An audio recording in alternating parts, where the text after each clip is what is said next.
कार्तिक मास शुक्ल पक्ष त्रयोदशी से दिन बड़ ओषा आई दिन में स्पेशल भोग को आम मैंने बनई था घृत अटकाली कि तरण यही सब जिनस पकईकि गोटे स्पेशल मसला बना जाए जहाँफल यार टेस्ट तो बहुत बढ़िया आसे ता सहित तार बास्ना ही बढ़िया माने अन्य कौन जिनस सहित आप कंपेयर करें एत बढ़िया तार बास्ना कारण यार मसलाटा ही पूरा स्पेशल ये जो मसला पकईकि जब आप बड़ ओषा भोगटा तैयारी करना 2 ରୁ 3 दिन जाए तो से घर एमती ही बास्ना महकू थाए ता छड़ा आप जब फ्रिज रे ताको अल्प रखी से सप्ताह 2 सप्ताह से फ्रिज खाली यही बड़ ओषा भोग ही बास्ना आसुव मुझे ही आपण मानक बढ़ई चढ़ई कहूनी जो मैंने मसला पकईकि बड़ ओषा भोग बनाऊँच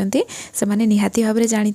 आ सबू जगार बड़ ओषा भोग तैयारी करने प्रोसेसटा पूरा अलग अलग थाए तो आज मुझे सहित सेयार करी केन्दुझर या केमती कौन तैयारी करा जाए आ वीडियोटी आपण मैंने कंप्लीट देखु आटलिस्ट जानीपारे जे ये मसला कौन कौन पका जाए जदि आपण मानक मसला मिल जाऊँगी आपण मैंने ट्राए करूँ एमती आपण मानक बहुत पसंद आसो तो सबुठु प्रथमे मुझे आपको ये देखी बीणा चेर जोटा कि ये मसलार सबुठु खास जिनस बहुत बढ़िया तार फ्लेवर आसे बीणा चेर ये 21टा जिनस को लेकिन मसलाटा तैयारी करा जाए और यार पाउच मिले किंतु से कौन कौन थाए ये देखूँ तो सबुठु प्रथमे आम बीणा चेर नेले तापर मु पान मधुरी देखली यहाँ रामदाना जोटा आम ठाकुर पूजा कला बेले भोग लगाती ता छड़ा मु अल्प टिके खाइबा कर्पूर नहीं गोटे पिंच भाया नवा अधिक नबानी ये देखूँ साही जीरा नेली जोटा आम बिरियानी तैयारी कला बेले यूज करती यहाँ नॉर्मल जीरा नुह साही जीराटा पूरा छोट छोट होगी था ये देखो मुझे पूरा पाखर देखी और ये जी मसला आम नहीं ना प्रायतः आप किचेन रे पाइबे बहुतटा जिनस तो ये मुझे जुआणी नेली जुआणी साही जीरा पान मधुरी सब जिनस आम कम कम क्वांटिटी ही नवा एबे आम डालचीनी और गुड़तक नहीं जावा और ये दुईटा सारा जिनस आपन को पूरा सामान टाइप रो लागिबो किंतु दुईटा अलग अलग जिनस देखो मोटा पतलारू आप जानीपारे जे दुईटा जिनस अलग बोली ना पूरा एका भाया यहाँ देखा जाए एबे मुझे देखा गंध शुंठी जोटा कि आपण मैंने जानी या तो प्राय आम किचेन रे यूज कर 4टा लवंग नहीं 2टा गुजराती गोटे अलैच ये तेजपत्र गोलमरीच जायफल पूरा अल्प टिके नवा ना अधिक हार्ड स्मेल हो सहित ये मुझे जावित्री नहीं एबे जो मसला ये देखेबी हुए तो आप जानी नथिबे किंतु दुकान रे मिल जाव तो मुझे आपन को नागेश्वरी देखली एबे जोटा ये देखा यहाँ हूँ क्षीर आंकुला आ गोटे कंद देखा आपन को देखो छोट खंडटे नहीं ये टोटाल 19टा है आउ 2टा ना मुझे आरेंज कर पार्लिनी किंतु पूर्व वर्ष जो बनई मो भोग से तो मुझे आपण मानक गोटे छोट क्लिप्टे देखई दूची ये देखो सुगंधी कांकला ये छोट गोल 2टा जोटा अच्छी कह जाए सुगंधी कांकला और यहाँ हूँ जेष्ठी मधु ये 2टा जिनस मुझे आरेंज कर पार्लिनी तो ये सब जिनस को लेकिन मुझे तथापि तैयारी करदे किंतु एबे तो भोग दुकान रे ना यहाँ मिल जाव आपण मैंने जब पाँच तो निहाती भाव में ने या आम गुंड करनवा या भाजबानी एमती गोटे खरारे सुखैकी गुंड करा जाए तो ये देखो मसला रेडी हो गला मु अन्य सब मसला स्टोर करके रखीदेली भोग जी दरकार मुझे रखी नहीं ये भोग तैयारी करने आउ कौन कौन सब जिनस नहीं से आपको देखई दूची तो ये आखु को देखो पूरा छोट छोट काटिकी नहीं छेना को पूरा छोट छोट काटिकी नवा किसमिश काजू चिना बादाम आठ मु कंदमूल नहीं कंदमूल को पूरा छोट छोट काटिकी नवा और अल्प चेरी गोटे चेरी को छोट छोट काटी देती नड़िया को छोट छोट काटिकी नहीं सबू जिनस ये रेडी हो गला एबे चलतु आम तोरण तैयारी करवा से ये मु कड़े गरम कर नहीं आम ये 2 गिना क्षीर देदेबा और बाकी मुझे पानी नहीं आपड़ क्षीर पानी सेम सेम क्वांटिटी रे नहीं भी तैयारी करें 2 गिना क्षीर नेला परे ये मु 5 गिना पानी नहीं गली आ गिनारे मापिकी आम चाउल चूना नवा जदि आप मेजरमेंटा रखिए ना आपण तोरणर टेक्सचरटा एकदम परफेक्ट तैयारी हम जमी आप प्रथम वीडियो देखी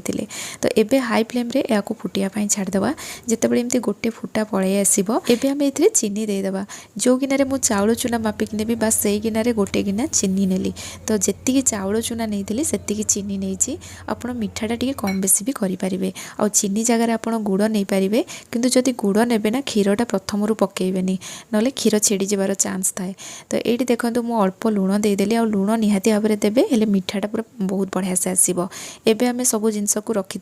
आड करदे आ हाई फ्लेम रे टिके फुटेदेबा अधिक समय फुटेबा दरकार नहीं जस्ट गोटे फुटा आसला गैस रो फ्लेम लो करदे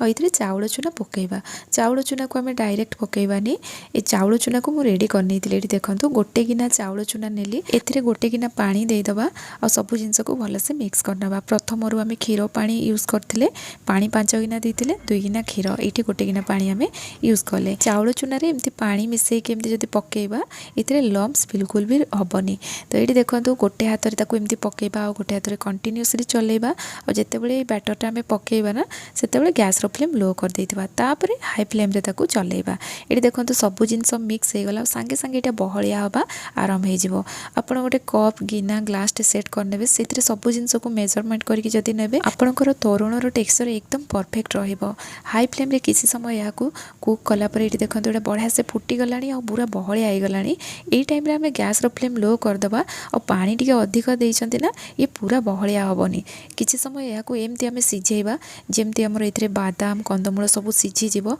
और जिते या भल से सिझेबे यार टेस्ट भी बहुत बढ़िया आसीबो। तो ये देखो कंदमूल सिझी जाइए ता सहित बादाम भी बहुत बढ़िया से सिझी जाइए। लास्ट रे आम एथिरे जो मसलाटा तैयारी करथिले ना ताको एथिरे पकेइबा और मसला पकई सारा पर भल भाव में मिक्स करनबा। आ एठी हमर तोरण रेडी हो गला। तोरण एठी केते बहलिया अछि आपण माने देखिकी जानि परथुबे ठंडा हला पर आ टिके बहलिया हो जिवो आ खाइबा पई मध्ये बहुत बढ़िया टेस्ट लागिवो। पूर्वरु मध्ये आपण मानक सहित ए रेसिपी शेयर करथिली किंतु बाय मिस्टेक मु डबल काउंट करदेली कि कोन 22 प्रकार मसला आपण मानक कहि देइथिली किंतु 21 टा मु सेठी आपण को देखैछि। एमति रे भी हमें बडोसा पूर्वरु जांती दुकान रो पाउच नै आसंती आ हमें जानि नथांती जे सेथिरे कोन कोन मसला थाए बोली। तो चेष्टा करिछि आपण मानक पाखकु पहुंचेबा पई। केन्दुझर गोटे गोटे बहुत ही ट्रेडिशनल रेसिपी अन्य कौ जगह जदि ये सब मसला नहीं कि तोरणटा तैयारी करा जाए ना मते निहाती भाव में कमेंट जणाइबे। एमती भी मार्गशीर मास गुरुवार रे माँ को पाखरे घृत किंबा तोरण भोग लगी होता है। तो आपण मैंने चाहिए ये तोरण तैयारी करी माँ को पाखरे भी भोग लगे पारे। जदि आज रेसिपी आपण मानकु पसंद आसथिबो ना वीडियो को निश्चय लाइक करेंगे। पुणी आसबि नुआ रेसिपी नहीं कि सेति पर्यंत रहुछि। धन्यवाद।